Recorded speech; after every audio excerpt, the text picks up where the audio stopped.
Alright, well, yeah, we're doing pretty well with the silver videos today. Silver video number 2. Anyway, this time I've got 2 more silver Kookaburras for you, 1 ounce size, and they are the 1999 Kookaburra and the 2000 Kookaburra. So, starting off with the 1999, I'm pretty sure this comes out pretty well. I had a bit of a look at the last video and it came out pretty well with the quality, so looks like this will do the same hopefully. Anyway, here you're looking at the 1999 1 ounce Kookaburra, minted by the Perth Mint in Western Australia.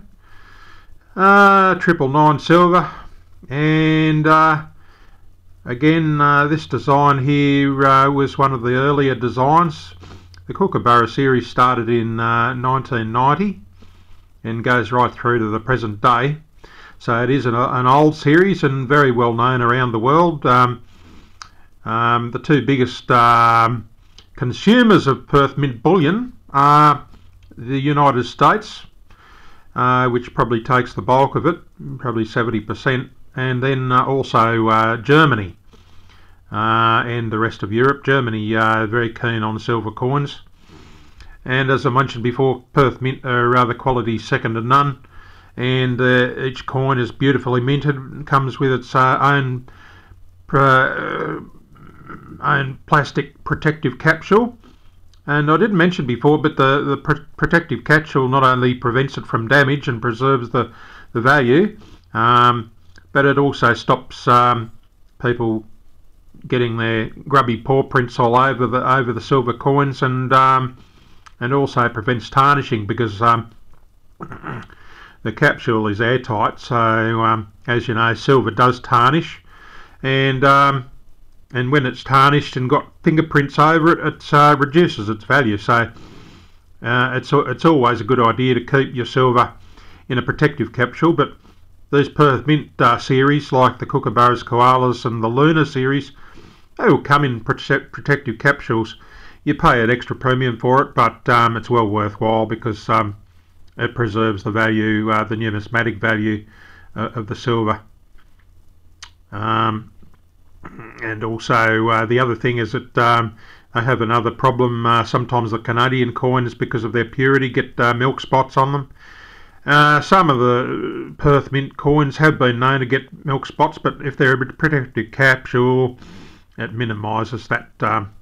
Anyway, here we're looking at the front of the coin. Actually, I was saying reverse before, but it's actually the front. And the front always shows Queen Elizabeth here, Queen Elizabeth II, face value of $1, and the reverse shows the design. And as you know, the design of the Kookaburras and Koalas and Luna series always changes each year, which adds to their value, because everybody is always hanging out to see what the new design is going to be. Some designs aren't so popular, some others are very, very popular, and in the first year they will go up quite considerably. The 2016 Kookaburra, which I'll show you in a while in another video, was a very, very popular, and it was released in September of 2016, and it was sold out by Christmas. So it had a very, very quick sellout, sold out within 3 or 4 months completely, and now the value of that coin is gone up 50% since it was issued. So everybody who bought those coins is doing very well, and you can check that prices out on eBay or APMEX or any of the other bullion dealer sites. So that's the 1991 Kookaburra, and on to the 2000 Kookaburra. Oh, I didn't mention the mintage of the 1999 one here for you. The 1991 1 ounce Kookaburra had a mintage of 109,364, and It was one of those ones that didn't fill the mintage figures again. They would have minted 300,000, but they only minted 109,364 because the demand in that year for the silver coins was not obviously wasn't that great. So it is quite low mintage compared to the present day Kookaburras. Moving on to the 2000 Kookaburra. This one's a different design again. As you know, they change the design every year. I quite like this design. It's sitting on a wattle tree. You might not be able to see the detail, but it's you've got the wattle leaves there and a few flowers. Obviously they can't show you the colour because it's a bullion coin, but he's sitting on a branch there and sitting on the branch of a wattle tree, or acacia tree as we call them. Beautiful design as usual, and you can see one of the good things about the Perth Mint is you've got the contrast with the frosted background there around the Kookaburra and the tree branch, a frosted background, which adds to the sort of intrigue of the coin.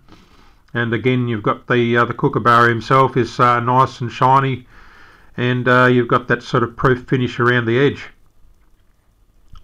And the mintage figures for the 2000 Kookaburra, the 1 ounce 2000 Kookaburra are, let me have a bit of a look here, it was going to be a mintage of 300,000, but there was only 104,169 of them minted. So obviously the demand wasn't that great in this year, but the value of these two coins, the 1999 and the 2000 Kookaburra, is well, probably 3 times the spot price. They sell for around about $65 Australian, and I guess that probably translates to around about $50 US, I guess, which is more than twice the spot price at the moment. So the numismatic value has come to the fore, and they've been a very good investment. If you'd have bought them back in those days, they probably would have been, the silver price was a lot cheaper than it is now, the spot price. So you've done pretty well if you've had them since then. Now is a great time to buy them as well, even if you're paying $65, because when the silver price eventually skyrockets, and I can't tell you when that's going to be, but it will be at some stage, and you'll find that these coins will be very valuable. There you got the front of the coin with Queen Lizzie on it again, and the reverse with the 2000 Kookaburra design.